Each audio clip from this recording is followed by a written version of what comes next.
Hello বন্ধুরা, কেমন আছো? আশা করছি ভালো আছো। আমরাও ভালো আছি। আর আমাদের এখানে হচ্ছে প্রচণ্ড বৃষ্টি, কাল রাত থেকে শুরু হয়েছে। আজকে করছি একটু পাঁপড় দিয়ে, আলু দিয়ে, পটল দিয়ে একটা রেসিপি, সেটাই তোমাদের সঙ্গে শেয়ার করব। তো চলো একটু ঢং করে নিলাম ক্যামেরার সামনে এসে। তো যাই হোক, এখানে পাঁপড় ভাজা আছে, আলু পটল সব ভাজা হয়ে আছে, তাই সরষের তেল দিয়ে রান্নাটা করব। আর এদিকে মশলা এদিকে তৈরি করা আছে। কী কী মশলা বলে দিই: আদা বাটা, জিরে গুঁড়ো, হলুদ গুঁড়ো, লঙ্কার গুঁড়ো এবং ধনে গুঁড়ো। আর এদিকে তেলের মধ্যে দিয়ে দিয়েছি 5 ফোড়ন আর গোটা জিরে। আর এই মশলাতে আমি এখনও নুন মিশাইনি। আর চলো দেখো কেমন জল দিয়ে কী সুন্দরভাবে করেছি। তোমরা কে কে পাঁপড় তরকারি খেয়েছো আর কেমন লেগেছে প্লিজ বলো। আমাদের তো ভালোই লাগে, তাই জন্য বারবার আমরা পাঁপড়ের তরকারিটাই করি।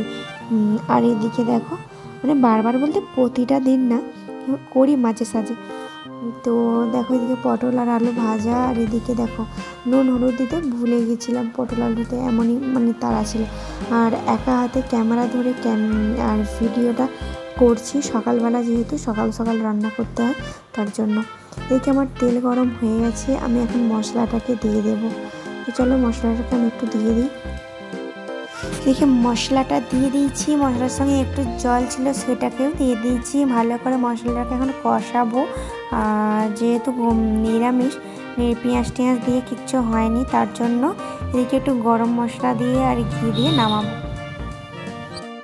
এদিকে আমার মশলা কষানো কমপ্লিট হয়ে গেছে। আর দেখো কি সুন্দর কালার এসেছে আর তেলটাও ছেড়ে ছেড়ে যাচ্ছে। চলো এখন আমি পটলগুলো আর আলুগুলো যেগুলো ভাজা রয়েছে সেগুলোকে এর সঙ্গে মিশিয়ে দেবো। আর দেখো আমার কিন্তু একটু অসুবিধাই হচ্ছে, কারণ ক্যামেরা হাতে করে, মানে ফোন হাতে করে ধরে, আর এক হাতে করে ফোন ধরতে হচ্ছে আর এক হাতে করে আমাকে কড়াটাকে মানে খুন্তি দিতে হচ্ছে।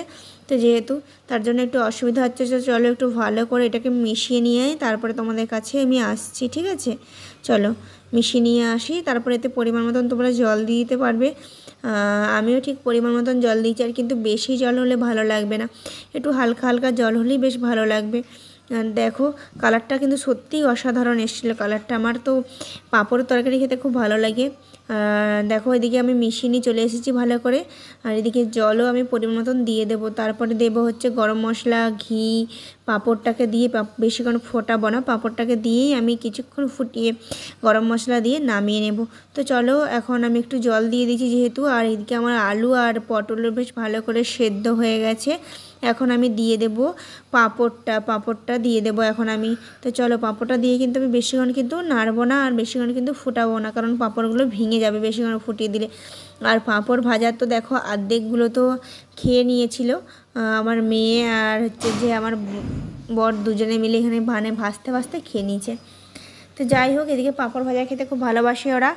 আর রাত্রেবেলা কিছু মানে ডাল পোস্ত যাই হোক না কেন, তার সঙ্গে পাঁপড় ভাজাটা এদের চাই। এখন এটা কিছু দিনের অভ্যাস হয়ে গেছে এই জিনিসটা, মানে ডাল পোস্ত বা যাই হোক কিছু দিলে বলবে পাঁপড় ভাজলে না।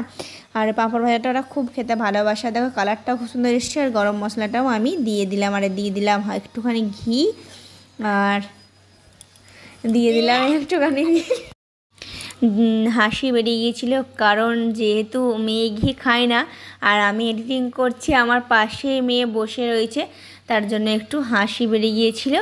আর মেয়েও রেগে গিয়েছিলো যে হ্যাঁ তুমি তরকারিতে ঘি দিয়েছিলে, দিয়ে তো ও তো হচ্ছে যে একটু রেগেই গিয়েছিলো, তার জন্য একটু হাসি বেরিয়ে গিয়েছিলো, যেহেতু ওর সামনে কোনো দিন এডিট করিনি আর ও কীভাবে তরকারি রান্না করে সেটাও দেখেনি।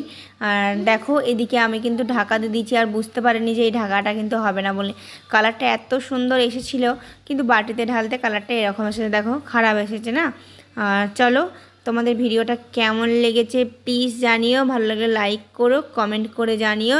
আর যারা সাবস্ক্রাইব করো না তারা প্লিজ চ্যানেলটা সাবস্ক্রাইব করে আমার পাশে থেকো। আজকের মতন